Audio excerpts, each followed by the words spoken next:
जैसे मैं पहले कह चुका हूँ, जब मैं मसीह इतिहास को पढ़ता हूँ, तो मसीह इतिहास में पूरा लेकिन देखिए ये चीजें उन्हें समझ आती हैं जो वाकया बाइबल में इंटरेस्टेड हैं, जो लोग बाइबल के इतिहास से इंटरेस्टेड है, जो मसीहत में इंटरेस्टेड हैं, जो लोग सिर्फ जेलीफिश क्रिश्चियनिटी चाहते हैं कि सब उनके लिए उनके अकॉर्डिंग हो, जैसा वो चाहते हैं वैसा हो, या उनके कानों की खुजली मिटती रहे, वो कभी बाइबल नहीं उठाएंगे। खुद से सच्चाई को जानना जो नहीं चाहते हैं, जो खुद से मसीह इतिहास को पढ़ना नहीं चाहते हैं, उनके लिए ये चीजें मायने नहीं रखेगी। उनको जो दे दिया जाएगा वो उठा लेंगे। लेकिन जब मैं मसीह इतिहास को पढ़कर देखता हूं, वो चाहे मसीह इतिहास बाइबल से शुरू होता है, प्रेरितों की शिक्षाओं से, प्रेरितों के कामों से, तो हमें नए नियम ही देखने को मिलता है कि झूठी शिक्षाएं उसी समय से प्रचलित होना शुरू हो गई थी। वो चाहे प्रेरितों के काम में आते हैं, वो चाहे हम करंथिया चर्च में बड़ी गड़बड़ी आ गई थी, बड़े झूठे प्रचारक वहां पर भी प्रचार कर रहे थे। फिर चाहे हम थस्सलुनीके के चर्च में आ जाते हैं, थस्सलुनीके के चर्च में भी झूठे प्रचारक आकर झूठी शिक्षाएं दे रहे थे और संत पौलुस को सावधान करना पड़ा उस चर्च को। फिर जब हम आ जाते हैं आगे, संत पौलुस के खाते जो गलातियों को लिखा गया, गलातियों में भी बहुत सारी झूठी शिक्षा चल रही थी। तो संत पौलुस का वो जो खाता है गलातियों को लिखा, वो बड़ा कठोर है। आज की मसीहत को अगर ये खत लिखा जाता तो वो कहते कि यार पौलुस तुम कैसे आदमी हो? तुम तो मसीह हो ही नहीं, तुम तो मसीहत के खिलाफ हो, तुम ऐसी भाषा का इस्तेमाल कैसे कर सकते हो कि वो श्रापित हो जो झूठा दूसरा सुसमाचार तुम्हें सुनाए। बहुत मतलब वो एक ऐसा गॉस्पल है, एक ऐसा एपिस्टल या खत है जो बड़ा कठोर है। तो उस कठोरता को जब मैं देखता हूँ, जब मैं पढ़ता हूँ, तो मैं सोचता हूँ कि पौलुस के अंदर बोझ था, उसके अंदर आग थी, जलन थी कि लोग बहक ना जाए। और इस बात को वो दूसरा ग्रंथियो उसके 11 में भी कहता है कि मैं तुम्हारे विषय में डरता हूं। वो कहते हैं मैं तुम्हारे विषय में डरता हूं कि जैसे सांप ने अपनी चतुराई से हवा को बहका दिया था, कहीं तुम्हारे मन भी बहकाए ना जाए। तो वो उस चिंता में कह सकते हैं, या उस डर में, या उस बोझ में, बर्डन में वो खत लिखता है, वो बातें सारी कह रहे हैं, उनको सावधान कर रहे हैं। फिर जब हम मसीह इतिहास को उठाकर देखते हैं, अगे सारा नहीं पढ़ेंगे तो एक दो बातें, जैसे हम जानते हैं मार्टिन लूथर के बारे में। आज मार्टिन लूथर की वजह से हमारे हाथों में बाइबल है। मार्टिन लूथर की वजह से आप और मैं यहाँ ऐसे बैठकर वचनों को सीख पा रहे हैं, नहीं तो हमारे हाथों में बाइबल नहीं होती, मेरे और आप तक ऐसे वचन ना पहुंचता। वो मार्टिन लूथर ही थे जिन्होंने एक बड़े साम्राज्य रोमन कैथोलिक चर्च जो था उसके खिलाफ खड़े होकर, उसके खिलाफ खड़े होकर ये युद्ध लड़ा कि तुम गलत कर रहे हो, तो तुम्हारी शिक्षाएं गलत हैं, तुम्हारे सिद्धांत गलत हैं, तुम्हारे डॉक्ट्रिन्स गलत हैं, तुम जो बाइबल से सिखा रहे हो वो टोटली ऑपोजिट है बाइबल के। और वो अपनी जान तक को भी कुर्बान करने के लिए तैयार था। उसे पता है किसका नतीजा क्या था, मरना। लेकिन मार्टिन लूथर तैयार था किस लिए? सच्चाई को साबित करने के लिए, या सच्चाई पर खड़े रहने के लिए, या सच्चाई को लोगों तक लेकर आने के लिए वो खड़ा रहा। उसने उन सब चीजों का सामना किया। फिर यही नहीं, मार्टिन लूथर से पहले भी कई ऐसे मसीह योद्धा रहे जिन्हें हम रिफॉर्मर्स के नाम से जानते हैं। मार्टिन लूथर के पहले से ही ये आग लग चुकी थी। मैंने इन चीजों के ऊपर वीडियोस बनाए हुए हैं, आपको हमारे चैनल पर मिल जाएंगे। वो लोग अपनी कुर्बानी देने के लिए तैयार थे, और उनसे इतनी नफरत करी थी रोमन कैथोलिक चर्च ने कि उनकी मृत्यु के बाद, जब उन्हें दफना दिया गया था, कुछ सालों के बाद उनकी हड्डियों को निकाला गया और उन्हें जलाया गया। इतनी नफरत थी उससे।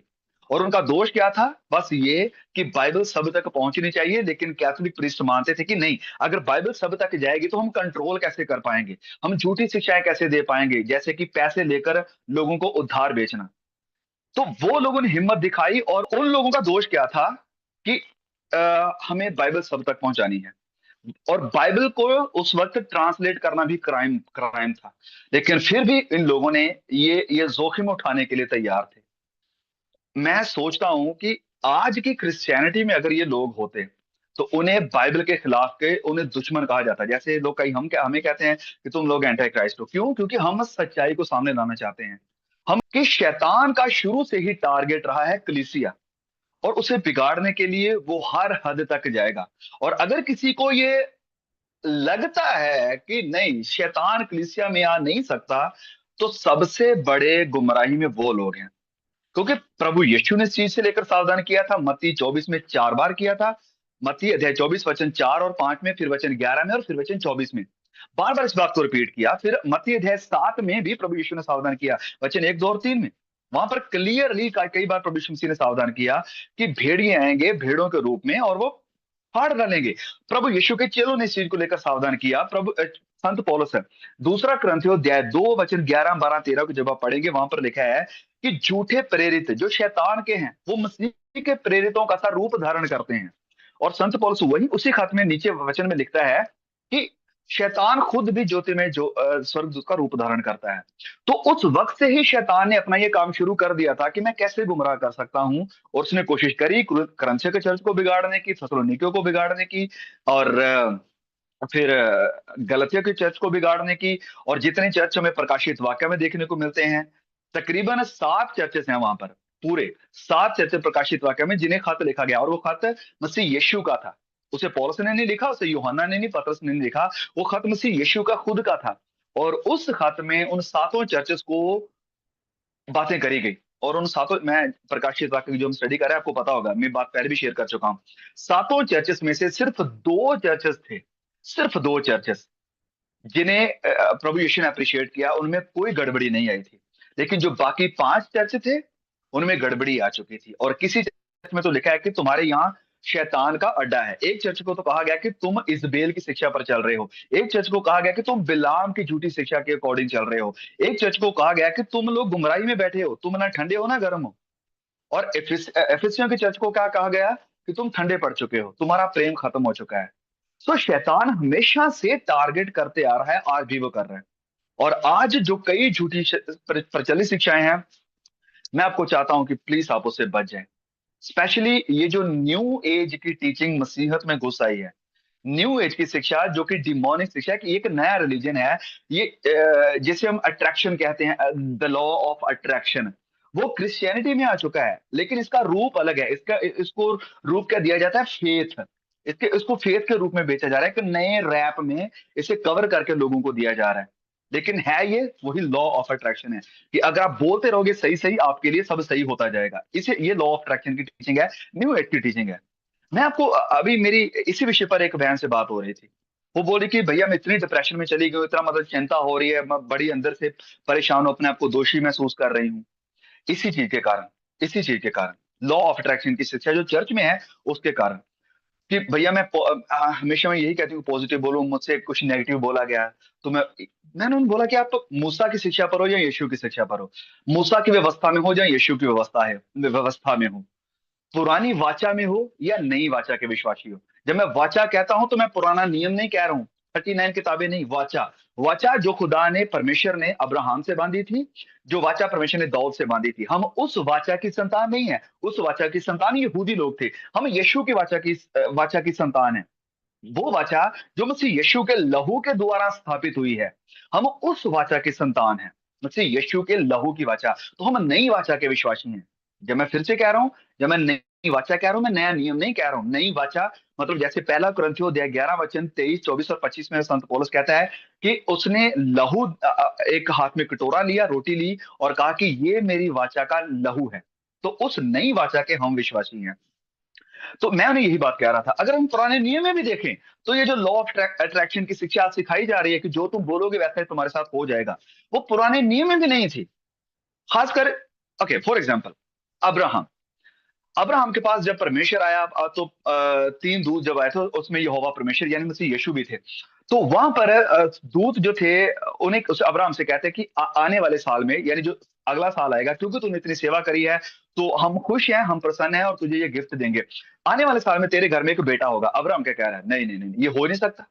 ये कैसे होगा? मैं तो बूढ़ा हूं, मेरी बीवी भी बूढ़ी है, उसकी प्रेगनेंसी की एज जाती रही, हो नहीं सकता, कभी हो ही नहीं सकता। तो क्या उसके ना कहने से खुदा का काम रुक गया था? जवाब है नहीं। उसने पॉजिटिव नहीं कर रहा था वो, कि हाँ मैं सब कुछ सही बोलता जाऊंगा, सब कुछ सही हो जाएगा। नहीं, ऐसा नहीं हुआ। जो खुदा ने योजना स्थापित कर दी है, जो खुदा ने प्लान कर दिया है, जो प्रभु ने मेरी और आपकी जिंदगी में ठहराया है, वो होके रहेगा, हम चाहे उसके लिए ना बोले या हाँ बोले। खुदा सॉवरेन परमेश्वर है। और ये जो झूठा सुसमाचार है, वो खुदा को एक पपेट की तरह इस्तेमाल कर रहा है, सॉवरेन परमेश्वर की तरह नहीं, कि खुदा की मर्जी में सब कुछ होगा। उसे पपेट बनाया जा रहा है। हाँ हम मांगते हैं, हाँ हमें बोलना है, हमारी घोषणाएं सही होनी चाहिए, अच्छी बात है, लेकिन हम कंट्रोल नहीं करते हैं खुदा को। खुदा हमें कंट्रोल करता है। अगर हम विश्वास में रहकर, उसकी इच्छा में रहकर कुछ मांगते हैं जो हमारे भले के लिए है, जो उसकी महिमा के लिए, तो खुदा से पूरा करता है डेफिनेटली। ये चीजें हमने अपनी जिंदगी में देखी हैं, प्रार्थनाओं के उत्तर देखे हैं हमने। फिर पुराने नियम का और एग्जाम्पल हम देखते हैं, एलिया। बहुत सारी एग्जाम्पल है, लेकिन मैं एक दो बताकर अपने टेक्स्ट में वापस आऊंगा। एलिया की जिंदगी में अगर हम देखें, एलिया का एंड सीन क्या था? एलिया जब इजबेल से डरते हुए भाग रहा है, गुफा में छुपा है, तो वहां पर बैठकर वो क्या मांग रहा है? मौत को मांग रहा है। उसके मुंह के अंगीकार क्या है? मुझे मौत दे, मौत दे, मौत दे, मैं खत्म होना चाहता हूं, मेरे बस का अब कुछ नहीं रहा, कोई भी मेरी तरफ नहीं, मैं अकेला पड़ गया हूं, मैं मौत चाहता हूं। परमेश्वर ने से क्या कहा? ठीक है भैया, तूने मांग लिया, तूने मुंह का अंगीकार कर दिया, अब आत्मिक दुनिया में एक सर्कल चालू हो चुका है, तो अब जो तूने बोल दिया वही होगा? नहीं, खुदा ने कहा तू जो बोलना है बोल, लेकिन मैंने तुझे चुना है, मैंने तुझे नबी ठहराया है, मैंने तुझे अपना भविष्यवक्ता ठहराया है, जिस काम के लिए मैंने तुझे चुना है उस काम को मैं पूरा करूंगा तेरी जिंदगी से। खुदा से रिफ्रेश करता है, उसे खाना देता है, उसे दोबारा से खड़ा करता है कि चल उठ, जा जाके प्रचार कर। तो पुराने नियम में भी वो ये शिक्षा में देखने को नहीं मिलती है। सो प्लीज, ये जो शिक्षाएं हैं इनसे सावधान रहें, इनसे बच कर रहे हैं। और मैं तो कहता हूं, जैसे कहा जाता है ना कि हम जो हम मुंह से कहते हैं वैसा ही हो जाता है, तो ऐसा, मैं तो कहता हूं कि ऐसा होना नहीं चाहिए। जो हम मुंह से निकालते हैं ऐसा होना बिल्कुल नहीं चाहिए। क्या हम इसे अपनी प्रैक्टिकल लाइफ में अप्लाई कर सकते हैं अपने बच्चों पर ही, कि जो हमारे बच्चे बोलते हैं वैसा हम कर देंगे उनके लिए? हम ऐसा कभी नहीं करेंगे। वो तो बहुत कुछ मांगते हैं। अभी अगर मैं अपने बच्चों को बाहर लेकर जाता हूं तो वो बोलेंगे पापा मुझे ये दे दो, पापा मुझे ये भी लेना है, पापा मुझे वो भी लेना है। तो क्या मैं उनके मुंह के अंगीकार के अकॉर्डिंग करूंगा? नहीं करूंगा। अगर हम नहीं करेंगे शारीरिक पिता होकर, तो हमारा स्वर्गीय पिता कैसे करेगा ये? सो प्लीज इस गुमराही से बाहर निकले। मुझे पता है आपके दिमाग में बहुत सारे वचन चल रहे होंगे जो एक झूठे शिक्षा देने वाले प्रचारक आपको बताते हैं, जैसे प्रोवर्ब्स में, नीति वचन में कि आपके मुंह में जीवन है, आपके मुंह में मृत्यु है, इंसान अपने मुंह का फल खाता है। ऐसी बहुत सारी शिक्षाएं आपको दी गई हैं। समय आएगा हम इनका एक डिटेल में वीडियो लेकर आएंगे, उन वचनों का असल मतलब क्या है वो भी लेकर आएंगे कॉन्टेक्स्ट में लेकर। सो उस साइड में मैं नहीं जाना चाहूंगा क्योंकि टाइम काफी हो चुका है। हम वापस आते हैं अपने आज के हिस्से पर। तो प्लीज मैं ये कहना मांग रहा हूँ, बच जाएं, बच जाएं। शैतान ने अभी अपना काम छोड़ा नहीं है। ये ना सोचे कि हाँ, शैतान ने पहली सदी के मसीहों को ही गुमराह करने की कोशिश करी थी, जब पौलुस वहां पर था, जब पतरस वहां पर था, जब यूहन्ना लोग वहां पर थे। नहीं, उसने तभी नहीं। मसीह इतिहास को उठाकर देखिए, उसने पूरी कोशिश कर रही है, हर सदी में कोशिश करी है। और ऐसा नहीं कि आज साल 2024 में उसने ये कोशिश छोड़ दी है। आज के समय के लिए प्रभु यीशु ने कहा कि अंतिम दिनों में ये गुमराही और ज्यादा बड़े लेवल पर होगी। तो सोच सकते हैं ये कितने बड़े लेवल पर चल रही है। प्रभु यीशु ने खुद सावधान किया था, पौलुस ने खुद सावधान किया था, पहला तिमुथियुस अध्याय 4 वचन 1 में, कि आने वाले समय में कितने लोग झूठी शिक्षाओं और दुष्ट आत्माओं की शिक्षाओं पर मन लगाकर विश्वास से बहक जाएंगे, सच्चे विश्वास से बहक जाएंगे। और वो हमें दिखाई दे रहा है। ओके, एनीवेज, चलिए, सावधान रहें, बच कर रहें। बस ये कहता हूं, मैं एक चीज को प्रमोट करता हूं, वो है खुदा का वचन। मैं कहता हूं बस इसकी स्टडी करें, स्पेशली नए नियम की स्टडी करें। नए नियम में हमारे लिए सिद्धांत है, नए नियम में हमारे लिए शिक्षाएं हैं, नए नियम में हमारे लिए आज्ञाएं हैं। हमें कैसे रहना है, कैसे जिंदगी गुजारनी है, मसीह जीवन कैसा होना चाहिए हमारा, एक मसीह को कैसी जिंदगी गुजारनी चाहिए, वो उसके लिए हमें इस बाइबल को उठाना, इसे पढ़ना, इसकी स्टडी करना खुद के लिए बड़ा जरूरी है। मैंने इसीलिए बाइबल की स्टडी करना शुरू किया था पर्सनली बाद में। मैं नहीं चाहता कि कोई मुझे गुमराह करे, मैं नहीं चाहता किसी के ऊपर भी डिपेंड होना, मैं नहीं चाहता कि कोई मुझे गुमराह कर दे। चाहे 100 लोग, 100 लोग एक तरफ हैं, एक झूठ के साथ है, और मैं अकेला ही बच गया हूं, और मुझे वचन दिखाई दे रहे हैं, तो मैं अकेला ही काफी हूं, मैं अकेला ही चलूंगा वचनों के साथ। फिर चाहे 100 लोग इस वचन के खिलाफ हैं, मैं अकेला चलूंगा। मैं वचन से सब चीजों को लेकर चलूंगा। गुमराह नहीं होना चाहता हूँ। प्लीज आप भी इस बोझ के साथ खुदा के वचन को पढ़ें कि मुझे खुद सच्चाई को जानना है। किसी भी तरह की झूठी शिक्षा में गुमराह नहीं होना है। कोई भी मुझे गुमराह नहीं कर सकता है। क्यों? क्योंकि मेरे हाथ में प्रभु का दिया हुआ वचन है। और ये बाइबल, इसे कहा जाता है this is a blood stained book. Blood stained book मतलब लहू से लथपथ किताब है ये। इसके लिए बहुत लहू बहा है। इसके लिए पहली सदी के मसीहों ने लहू बहाया है, इसे प्रिजर्व रखने के लिए, इसे लिखने के लिए। और मसीह इतिहासकारों ने, जब आप आ जाते हैं 12, 13, 14, 15, 16 सदी में, तो उसके लिए भी मसीही लोगों ने वचन को ट्रांसलेट करने के लिए अपना बड़ा लहू बहाया है, कुर्बानियां दी है। अगर हम बात करें विलियम कैरी की, जो कोलकाता बंगाल में आए थे, उन्होंने अपने 2 बच्चों की कुर्बानियां दी थी। मकसद क्या? इस बाइबल को ट्रांसलेट करना। 2 बच्चों की कुर्बानियां दी थी। किस लिए? कि बाइबल हम तक पहुंच जाए। और कितनी दुख की बात है कि हम आज बाइबल को पढ़ना नहीं चाहते हैं। प्लीज इसकी स्टडी करें, इसे पढ़ें। ये खुदा का एक बेइंतहा तोहफा है हमारे लिए, एक अद्भुत तोहफा है हमारे लिए। ओके।